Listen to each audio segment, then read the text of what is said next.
और परमात्मा का अनुग्रह अनुकूल हवा के समान है। सन्मुख मरुत अनुग्रह के कर्णधार सदगुरु दृढ़ नावा।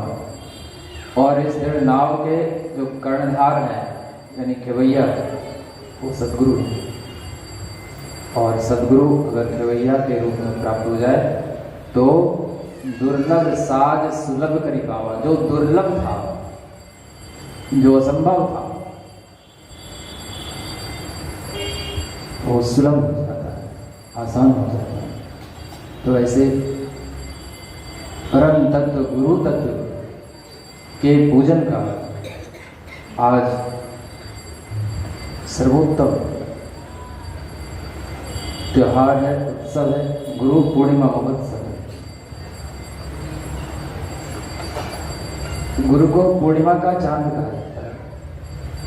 पूर्णिमा का चांद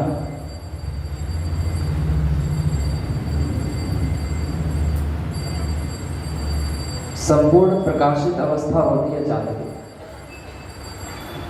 प्रतिपदा से यात्रा शुरू होती है और पूर्णिमा आते आते उनका संपूर्ण अस्तित्व जगमगाने लगता है ज्योति से।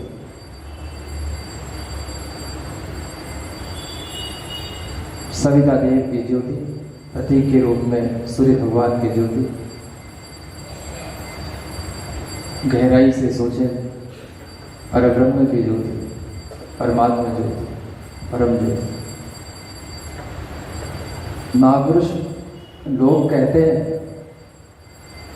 कि हम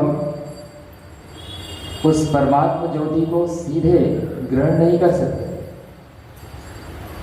हमारी वो क्षमता नहीं होती।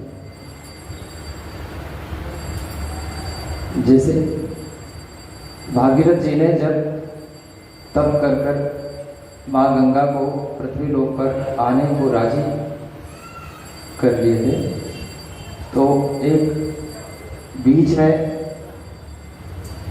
समस्या उठ खड़ी हुई थी कि उसके प्रचंड तेज को क्या धरती सह सकेगी।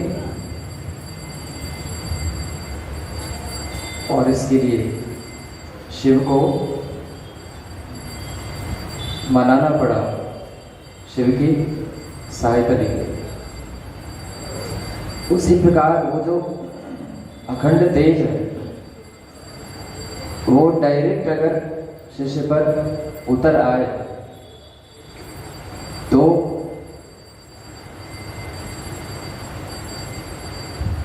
हमारी ग्रहण क्षमता, ग्रहणशीलता उतनी नहीं रहती है कि हम उसको बचा सकें।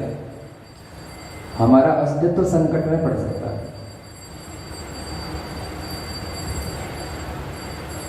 हमारा जीवन संकट में पड़ सकता है। और इस महत्वपूर्ण अवसर पर एक तत्व है जो उस तेज को पहले ग्रहण करता है, उसे शीतल करता है, सौम्य करता है, उसे पचने योग्य, डाइजेस्ट होने योग्य बनाता है और तब शिष्य को समर्पित करता है। जो काम पूर्णिमा का चांद करता है, सूरज से ज्योति पकड़ के संसार को देता है, वही काम सद्गुरु करते हैं। परमात्मा से ज्योति पकड़ के उसको सौम्य करके अपने शिष्य के अंदर उड़ेलते हैं। आज ऐसे पुनीत अवसर पर प्रज्ञा पुराण की पावन कथा का विश्राम दिवस है। यह हम सब के लिए बड़े गौरव का क्षण है, सौभाग्य का क्षण है।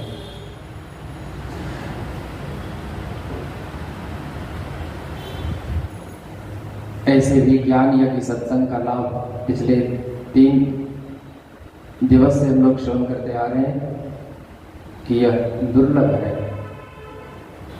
पिछले दिन की कथा में हम सबने श्रवण किया था, नारद भक्ति सूत्र में देवर्षि नारद जी कहते हैं, महत् संगस्तु दुर्लभो अगम्यो अमोघश्च। जो सत्संग है वो दुर्लभ है,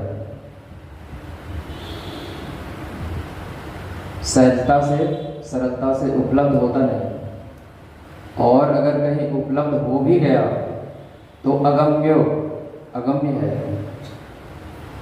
यानी वो हमको प्राप्त होगा ही उस ज्ञान यज्ञ सत्संग से निश्रित तत्व ज्ञान हमारे अंदर उतरेगा। यह उतनी सरल बात नहीं, अगम्य है, लेकिन अगर वो ज्ञान हमारे अंदर प्रविष्ट हो जाता है तो अमोघश्च, अमोघ है उसका असर, ब्रह्मास्त्र की तरह से काम करता है। हमारे जीवन को आमूल चूल परिवर्तन हमारे जीवन में ला देता है, जीवन का कायाकल्प हो जाता है।